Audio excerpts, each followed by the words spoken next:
पिछली वीडियो में हम बारिश से उलझते हुए कल्पा से नाको तक तो आ पहुंचे थे, पर नाको आके मौसम का मिजाज कुछ बदला बदला सा था। नाको पूरी तरह बादलों की चादर से ढक चुका था, विजिबिलिटी जीरो।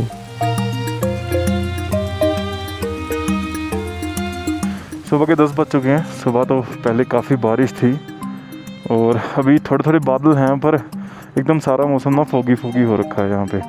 और मैं इस समय नाको में हूँ। नाको से ताबो अप्रोक्स 60 किलोमीटर के आसपास है। तो अभी सोच रहे हैं अगर बारिश रुकी रही तो ताबो पहुँच जाएंगे थोड़ी देर तक। और आज तीसरा दिन है मेरी राइड का और मैं राइड स्टार्ट कर रहा हूँ और अब हम निकल रहे हैं यहाँ से। अरे भाई तुम्हें क्या चाहिए? इसको लगता है मेरे साथ ही स्पीति करना है। अरे ध्यान से भाई, नीचे मत आ जाना उसके। और क्लाउड्स तो काफ़ी डेंस लग रहे हैं मुझे, देखने में तो बड़े अच्छे लग रहे हैं, बाकी पता नहीं। बस एक बार ताबो तक पहुंच जाएं। अगर बारिश आई भी तो ताबो रुकने के लिए स्टे वगैरह हैं अच्छे। और पर मुझे ऐसा लग रहा है कि धूप निकल आएगी थोड़ी देर तक। पर अगर मैंने सुबह जब वेदर फोरकास्ट चेक किया था तो वहाँ पे ऐसी कोई प्रेडिक्शन थी नहीं कि अगले 2-3 दिन तक बारिश ही दिखा रहा था यहाँ पे। और आप देखो मौसम कितना अच्छा हो रखा है, मतलब कुछ दिख तो नहीं रहा, इतना विजिबिलिटी थोड़ी कम है, पर मज़ा आ रहा है पूरा। ये मेरे को लगता है लैंडस्लाइड हुआ है यहाँ पे। पानी की बोतल गिर गई भाई मेरी।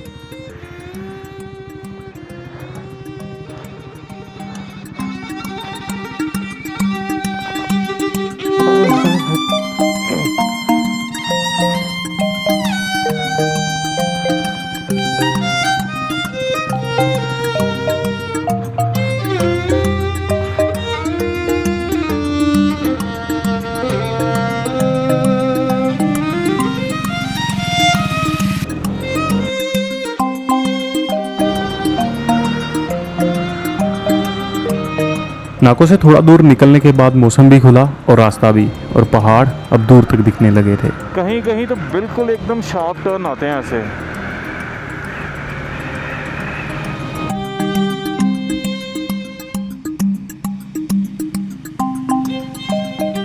मैं ना एक चीज़ दिखाता हूँ आपको। आगे वेदर क्लियर हो चुका है, उस तरफ से मैं आया हूँ वो वाले पहाड़ से जो सामने इस तरफ काफ़ी डेंस पहाड़, और इस तरफ का मौसम खुल चुका है।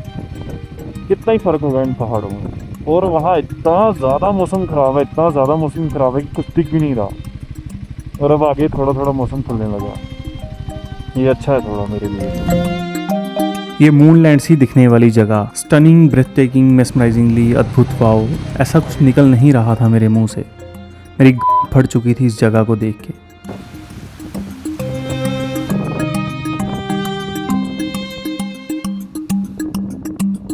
इस सफ़र में मैंने काफ़ी कुछ देख लिया था और काफ़ी कुछ पीछे छूट चुका था, पर अगर आप शुरू से साथ चल रहे हो तो आपको पता होगा वो मेरी फास्ट फॉरवर्ड वाली वीडियोस। अगर यहाँ पर थोड़ी गौर की जाए तो मैं यहाँ पे एक पास के बारे में बात कर रहा था। भारत और तिब्बत के बीच एक महत्वपूर्ण पहाड़ी दर्रा है जिसकी ऊंचाई लगभग 3930 मीटर है। सतलुज नदी इसी दर्रे के पास से भारत में प्रवेश करती है। इसे पुराने सिल्क रूट का एक हिस्सा भी माना जाता है। पर अब हुआ यूं, मैं यहाँ तक पहुँच ही नहीं पाया क्योंकि पहले दिन बारिश के कारण यहाँ तक पहुँचने की टाइमिंग थी 2 बजे और हम कितने बजे पहुँचे? तकरीबन 4 बजे। फिर हुआ वही जो मंजूर खुदा था और आज पारी थी एक नए दिन और एक नए बॉर्डर पे जाने की, जिसका नाम था लेपचा। और कैमरा निकालना स्ट्रिक्टली मना था, ये मुझे एंट्री पे ही अच्छे से समझा दिया था। लेपचा पास एक इंडो तिब्बत बॉर्डर है और कभी तिब्बत एक पूरी तरह से फ्रीडम कंट्री था। 1915 के बाद चाइना ने पूरी तरह से तिब्बत पे अपना कंट्रोल बना लिया। 1959 तक काफ़ी तिब्बतियन तिब्बत छोड़ के इंडिया आ गए थे, जिनमें से दलाई लामा भी एक थे। और अगर आप इस क्लिप में थोड़ा गौर से देखोगे तो वो सामने दिखने वाला एरिया तिब्बत है। और अब तिब्बत बीच में ना होने के कारण हम डायरेक्टली बॉर्डर शेयर कर रहे थे चाइना के साथ।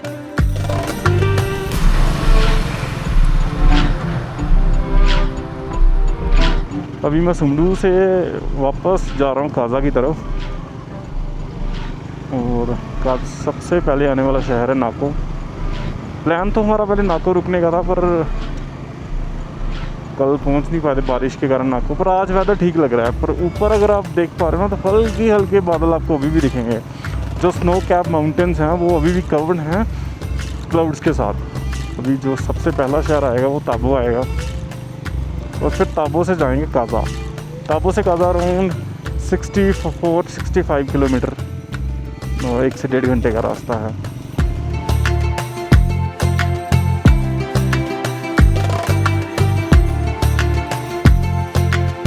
क्योंकि 2 गाड़ियों को पास करने के लिए उतनी जगह है नहीं है, तो जब 2 गाड़ियाँ से सामने से आ जाती हैं तो फिर रोड नैरो है। तो इससे अच्छा कि आप एक स्पॉट पे पहले ही अपनी बाइक लगा लो, जब अपनी कार लगा लो तभी अच्छा होगा। अभी जगह मिली है तो सब निकलेंगे।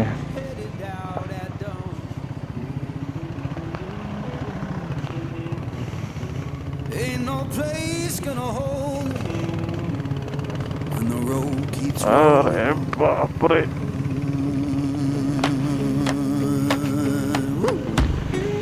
एक बार इन केव्स को देखो आप।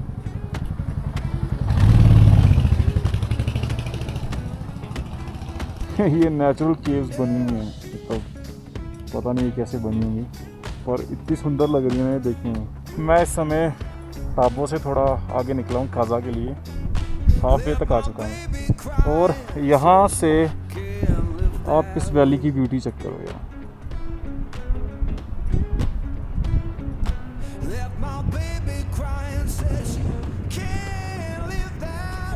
नीचे पूरी ग्रीनरी, बीच में ब्राउन माउंटेन, और ऊपर देखो सफेद माउंटेन टिप पे जो स्नो कवर्ड माउंटेन टिप्स है ना, वो इतनी अमेजिंग लग रही है ना यहाँ से। काफ़ी खतरनाक व्यू है।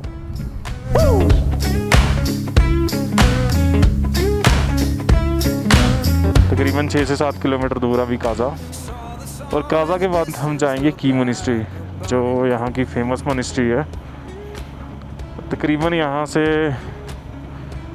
16-17 किलोमीटर के आसपास होगी। फिर क्या ही था, काजा पहुंचे और वेलकम हुआ बारिश के साथ। आज बारिश फिर से फिरकी लेने के मूड में थी।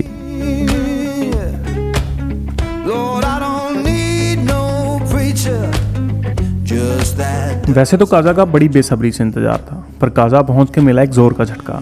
पिछले कुछ दिनों से काजा ओवरसोल्ड जोन में चल रहा था, यानी कि पूरे काजा में रहने के लिए कुछ जगह ही नहीं थी, और अब न इनके पास जगह थी और ना मेरे पास। तब प्लान बना हिकिम जाने का।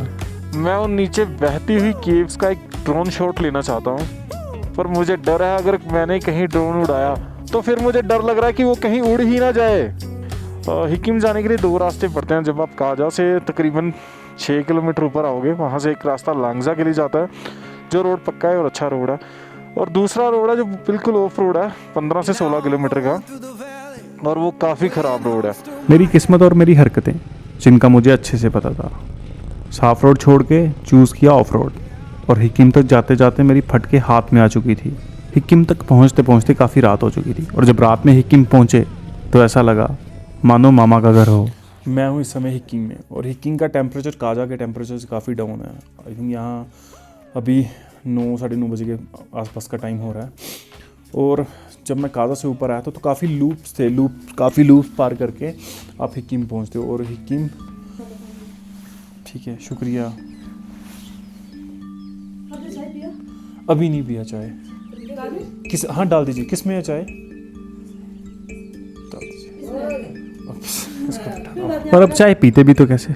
चाय की थर्मस को हमने अपना ट्राइपॉड जो बना लिया था। जनाब जरा रुकिए, इनकी मेहमान नवाजी तो देखिए। पूरी फैमिली मिलके हमारे लिए डिनर बना रही थी। और हिकिम में ये पहला होम स्टे था जहाँ होम स्टे वाला फील आया। बाकी कहने का तो होम स्टे है, पर सब कमर्शलाइज हो चुका है। अब चाहे जो मर्जी कहो, पर अगर इस सफ़र पे कुछ याद रहा तो वो ये था। अब अगली सुबह यहाँ से जाना तो तय था।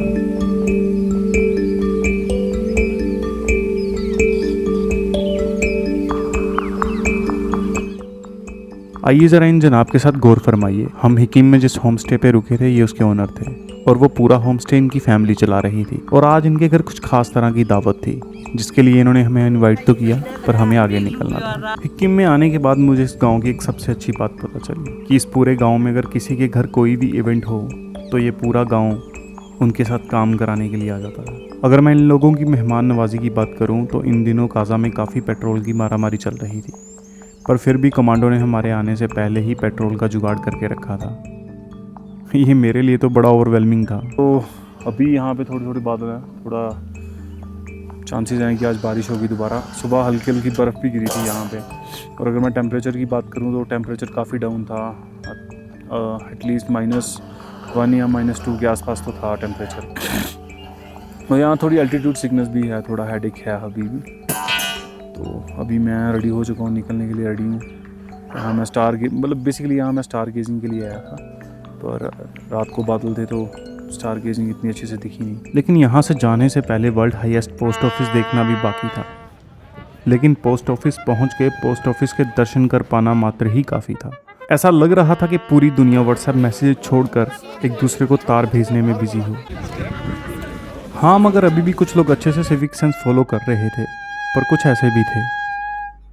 वैसे तो ये इस सफ़र का कोई पहला ऐसा पार्ट था नहीं जिसे देख के मैं मायूस हुआ ना हूँ, पर मैंने नो रिग्रेट पॉलिसी अपना ली। अभी तक मैंने खुद को इतना तो ट्रेन कर लिया था कि इस सफ़र पे किसी भी चीज़ के लिए रिग्रेट नहीं करना है। और आज का प्लान था की मोनेस्ट्री से होते हुए लोसर तक जाने का।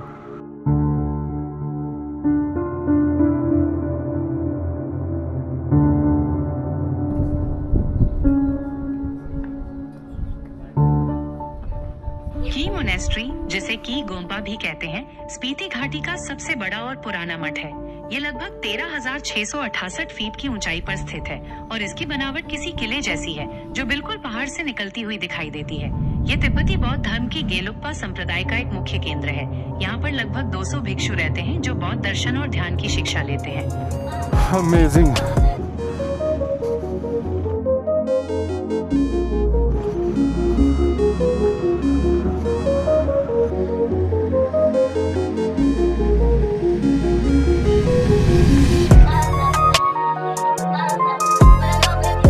मैं हूँ इस समय काजा से लेके चंद्रता रूट पे, और व्यूज़ यहाँ पे इतने सुंदर है ना कि मुझे बताना नहीं आ रहा कि मैं कैसे। आप इन पीक्स को देखो, छोटे छोटे पीक्स, और ये पता नहीं कैसे बने हैं, मुझे नहीं पता, आई डोंट नो। और ये देखने में इतने सुंदर लग रहे हैं ना।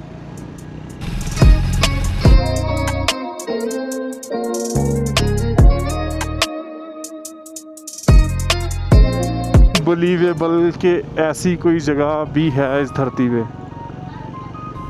मतलब ये मुझे लग ही नहीं रहा कि ये अर्थ है। मुझे ऐसा लग रहा है मैं मार्स पे घूम रहा हूँ अपनी बाइक पे, और ये लग भी बिल्कुल वैसा ही रहा है। एक अच्छा खासा ऑफ रोड निकाल लेने के बाद रात से पहले मैं लोकसर पहुंच चुका था।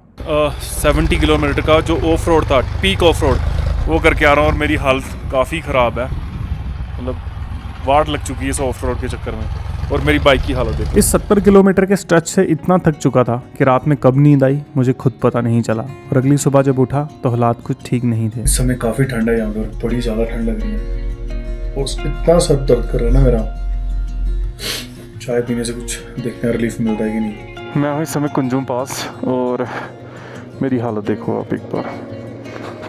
इतनी ज़्यादा डस्ट थी इस रास्ते पे, जो बड़ी गाड़ियाँ चलती हैं वो आपको बिल्कुल जगह नहीं देती इस रास्ते पर। और ये पूरा रास्ता ऐसे ही है, पत्थर ही पत्थर, पत्थर ही पत्थर, और वो सामने कुंजुम पास है। इतना अमेजिंग व्यू लग रहा है ना यहाँ से। और मैं सुबह तकरीबन 7 बजे के आसपास निकला था, क्योंकि जो चेक पोस्ट थी वो सुबह 7 बजे ओपन होती है, और सामने भी अल्टीमेट है।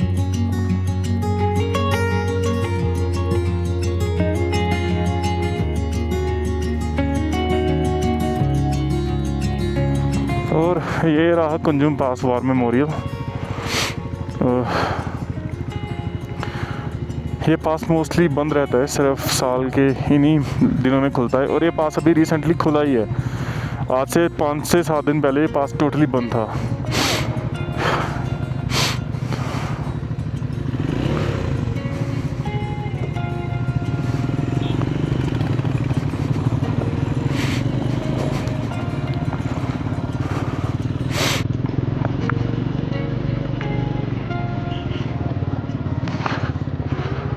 Sorry I forgot. ऐसा माना जाता है कि अगर आप इस रोड पे हो और आप इस मंदिर का सर्किट करके वापस अपनी राइड पे जा रहे हो, तो आपको ब्लेसिंग मिलती हैं यहाँ से ये राइड कंप्लीट करने के लिए। तो मोस्टली जितने भी लोग इस राइड पे आते हैं, जितने भी लोग यहाँ ट्रैवल करते हैं, वो इस मंदिर का सर्किट करके ही दोबारा इस रूट को शुरू करते हैं। तो जैसे कि आप देख रहे हो गाड़ियाँ वहाँ से घूम के दोबारा इस तरफ अपने रूट पे आ जाती हैं। ये टेंपल है यहाँ का। मैं टेंपल में तो नहीं रुकूँगा पर सर्किट तो पूरा ज़रूर करूँगा।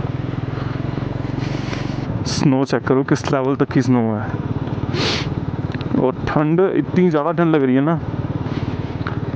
आई थिंक -1-2 डिग्री के आसपास का टेम्परेचर होगा।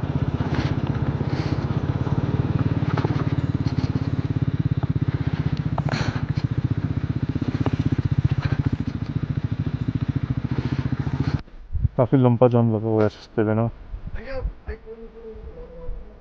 कम से कम मैं 10 मिनट से खड़ा हूँ और वहाँ पे 2 गाड़ियाँ फंसी हुई आपस में। जब वो निकलेंगी फिर बात क्लियर होगा। रास्ते क्लियर हुए और हम चंद्रताल पहुंच गए, मगर अभी थोड़ा ट्रैक करके जाना बाकी था। तो चंद्रताल ट्रैक है, वो अप्रोक्स 1 किलोमीटर के आसपास का ट्रैक है। आप अपने व्हीकल्स नीचे पार्क कर सकते हो और उसके बाद आपको ट्रैक करके वहाँ ऊपर जाना पड़ेगा। अच्छी खासी हाइकिंग हो रही है पर धूप इतनी तेज है कि गर्मी लग रही है। सुबह का टेम्परेचर -1-2 के आसपास था और अभी ऐसा लग रहा है कि किसी ने भट्टी में लगा दिया है। और कुछ देर धूप में चलने के बाद एक जन्नत जैसी दिखने वाली जगह मेरी आंखों के सामने थी।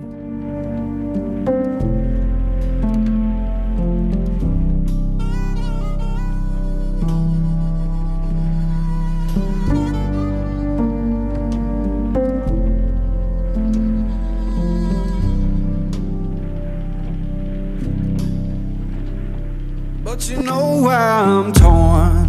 Everybody knows I'm torn. Yeah, you know I'm a midnight man. Everybody knows I'm torn. रुक भाई रुक। Got a black charm and a heart turned blue. करते हुए चलो। From my baby saying I'm done.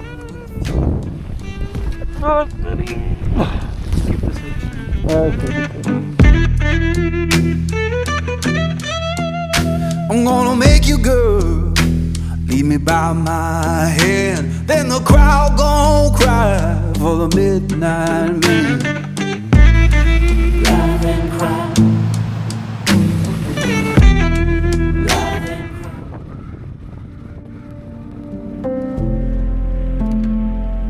पहली बार मुझे किसी जगह पे जाके लगा कि मुझे यहाँ नहीं होना चाहिए था।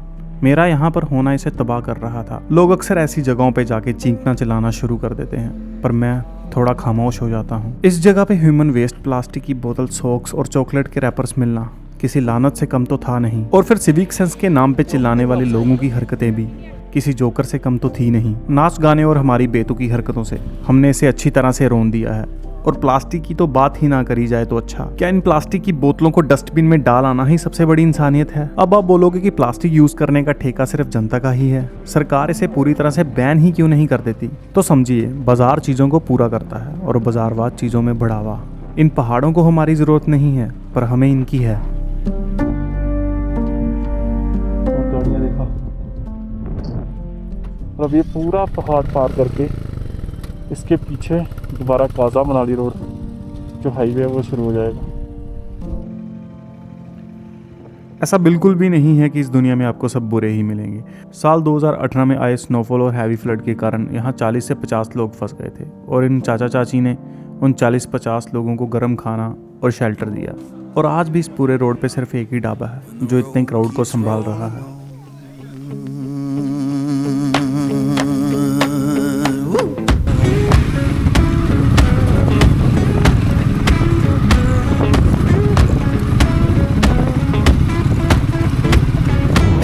हालत इतनी ख़राब है,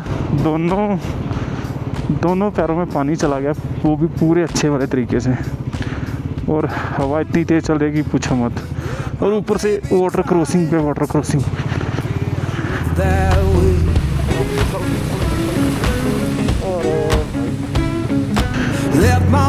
फाइनली मैं हाईवे पे आ चुका हूँ, और ये तकरीबन 80-90 किलोमीटर का ऑफ रोड था चंद्रताल से लेके यहाँ तक का, और कम से कम मैंने 200 से ज़्यादा वाटर क्रॉसिंग पार करी हैं, और मेरे पैर पूरी तरह वेट हो चुके हैं।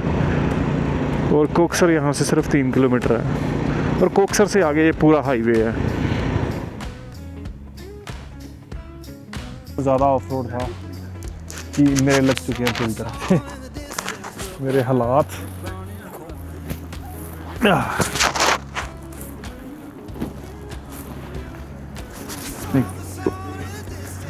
ओहो A burning coin. Lord, I don't need no preacher. Chandratal की शांत वादियों से निकल के मनाली के शोर में आना एक अजीब अनुभव था। अचानक सब बदल चुका था और जब मैंने वहाँ एक जोकर को तमाशा करता हुआ देखा तो मुझे ऐसा लगा मैं अचानक किसी एक छोटे ड्रामा का हिस्सा बन गया हूँ जिसका गवाह सिर्फ मेरा बेर का जेब था। इस वीडियो को यहाँ तक देखने के लिए आपका बहुत बहुत शुक्रिया। और अगर आप इस वीडियो में यहाँ तक पहुँच गए हैं तो आप उन 10% लोगों में से हैं जो मेरी वीडियो पूरी देख रहे हैं। पर अगर आपको ये वीडियोस पसंद आ रही हैं तो please like and share and comment करिए। आपका एक लाइक मेरे लिए एक मोटिवेशन का काम करता है।